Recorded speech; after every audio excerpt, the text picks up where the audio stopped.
แม่ของเราผมแม่ของเราบ่อยมันข่าวแก้วมันหลอนงูบ่อยมันยินมันประกอบมันบ่ได้แค่แม่ของเราบอกเนาะ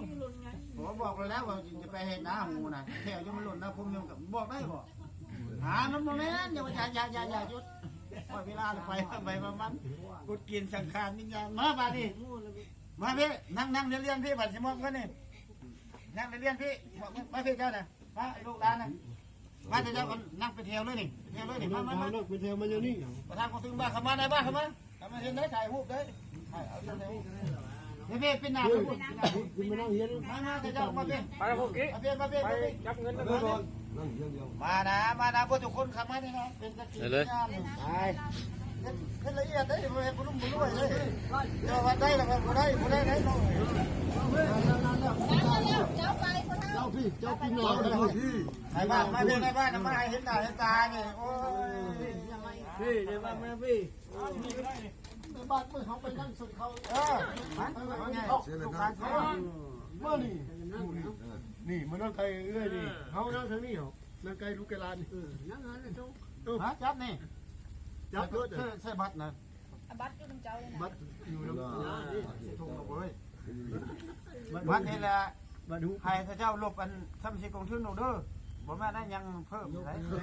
ยักเขาพอพูดพี่ เวทไทยนะผม เจ้าละไปบอกคนซะไปบ้านใหม่เมืองใหม่แล้วก็ไปเขากองทุนไม้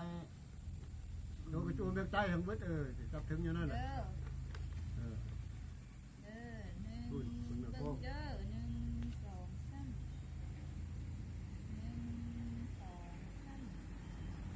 จะให้อันนั้นน้องปล่อยคนตามตัวเลขเงินอยู่เด้อที่เฮ็ดงานก็แค่รับแบบนั้นเราจับคนเด้อมันคำมันครบแล้วว่าจะได้ได้เมื่อละว่าบ่ครบบ่ได้ให้มันครบบ่ได้เนาะ เขาดูม้าเลย ให้ยังยืนน้ำเดียวนะ เป็นนับก็ได้นับก็ได้นับก็ได้ โอ้ยนี่นั่นนะ เป็นวัว นี่เดียวเนี่ย มาตามตัวเลข ตาบอดสีเจ้าแหละว่า เป็นล้านนะเป็นล้านไป อันนี้จะเอาไว้เด้อบนเป็นมองเงินคณะกองทุน เข้าใจเด้อคนควายเด้อข่าวเด้อครับว่ายังมีท่าเองให้น้องลูกหลานอย่าเข้าแล้วว่าน้องเท่านักแก่ของขึ้นบ้านเฮามันมองเห็นอนาคตมื้อนี้บัด ทางไว้ วันพูดวันประมัดนะชีวิตเฮาเนี่ยมันต้อง แล้วเราบอกหัวหน้าปานนี้นะอันนี้นะแล้วเราบอก นั่นน่ะ อยากถามมึงได้บ่ ก็ถามได้คนในสิตอบก็ตอบว่า ถามว่าสมมุติว่ายังหน่อยคนได้เห็นอะไร อะไรยังบอก ว่าคนนะคนเข้ากองทุนน่ะสมมุติว่ามันยังหน่อยคนสิประมาณว่า700ยังเหลืออยู่500แหละได้อะไรปานนี้นะสมมุติว่าน่ะรายหับรายจ่ายนะ อันนี้มันก็ว่าบ่ได้เด้อพ่อแม่เด้อคำว่าคือปัจจุบันนี่พันปลายแล้วก็มีผู้สมัครเข้ามาตายไปนั้นมันก็จะลุดลงแม่นบ่ รุดเนาะ ไปอินตามมันจำนวนนึงยัง ก็สิมีคนเข้าแหละ ถ้าว่าเท่ากระจายหรือว่าผู้เข้าใจ เพราะว่ามีคนเท่าหลาย มีผู้สนใจเข้ามันก็จะยับขึ้นเพิ่มขึ้น จากลุ่มก็เป็นเขาผู้ลุ่ม มัน มา รุด แล้ว คำบ่มีคนเข้ามีผู้ตายบ่มีผู้เข้ามันก็รุดแหละแม่เราอ่ะนะแต่ว่าเงินนี่เราบ่แม่นให้มีประทัดว่าได้11ล้านตัวนี้บ่แม่นคนเข้าก็จะเพิ่มขึ้นถ้าบ่มีคนเข้ามันจะรุดลงนะคนหมายนะมันเป็นอันนั้นนะให้เข้าใจนั่นเนาะบ่แม่เนาะความชนลายในกองทุนนี่ถ้าเวทเจิงแล้วผู้สนใจไปเผยแพร่ข้างในแล้วประมาณคนสิเขาเพราะว่าเฮาสิปรับปรุงระเบียบกองทุนสมัยในจังหวัดจูเพิ่นนี่ในนามกองทุนอำนาจของฟ้องให้จัดกองประชุมเด้อแต่ถ้าเจ้ามีหยังจุด1 2 3ทางเส้นกองทุนเห็นดีนะนี่ประธานกองทุนอยากเสนอนี่นะอันนะอยากใช้ในนั้นระบบการหยังบอกจะรวมเขาอ๋อออกเบิ่งแว่เด้อคอยยันค่ำได้มื้อนี้เพิ่นยังอยู่บ้านสร้างมอบเงินเสียชีวิตบ้านสร้างไปเมื่อยังไปมอบบ้านเมืองอีกนี่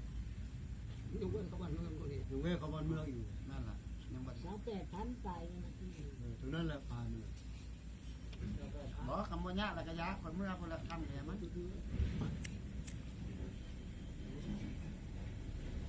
เขาบอกเลยเขาบอกนั่นแม่เนาะเข้าใจเนาะพอเข้าใจแล้วถามพ่อแม่นี่ตื่นนี้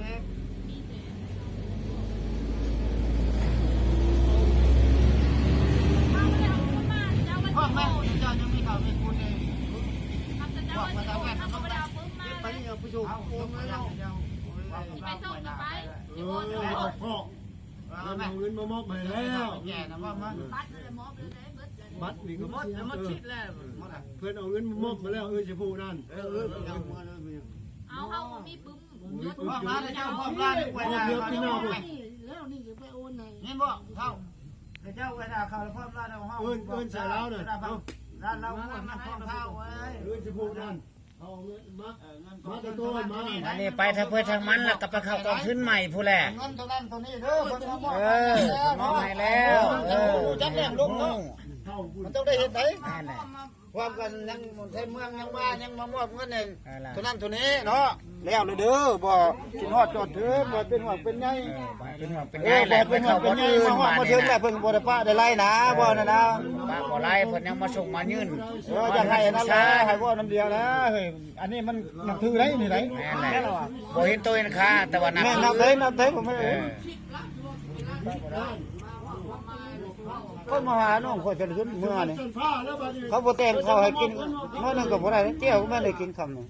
ยังอยู่เด้ หีดคองเนาะ อ๋อธรรมามีแล้วเรื่องคำว่าเอื้อข่อยเฮ็ดไปอันนั้นมันให้มีอีหลีแล้วก็ยังถือไปเขาเฮ็ดแล้วได้เล่า น้องน่ะสิใช่น้อง น้องผู้นึงก็จะคำแห่นี่จ้ะบ่เป็นหยังบ่แม่นได้กุ้มมาเข้าตาม แค่ว่าเข้าเลยก็มันสิเข้าอะไรแล้ว เออไม่ บ่ได้บ่ซั่นบ่สิตามความสมัครใจบ่ได้บอกว่าเขาบ่ได้ความสมัครใจได บ่ได้พอได้พูดไทย เป็นอันควร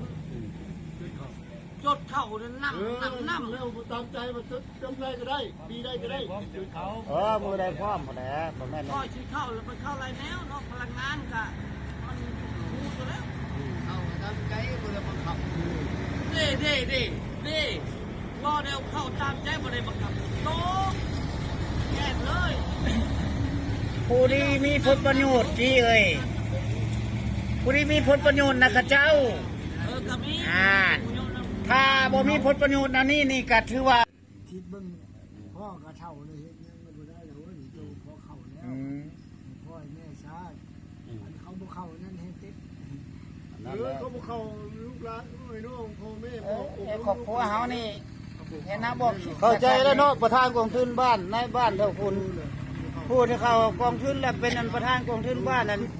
แท่งเสียชีวิตแล้วเจ้าต้องกวดเบิ่งเงินสมาชิกผ่านมาบ่ได้ข้างบ่ผู้ตายเนี่ยนะถ้ามันข้างแล้วบ่ทอกได้ครอบครัวแล้วจะได้เราได้ครอบครัวได้คำมันเกิดได้แม่บ่ได้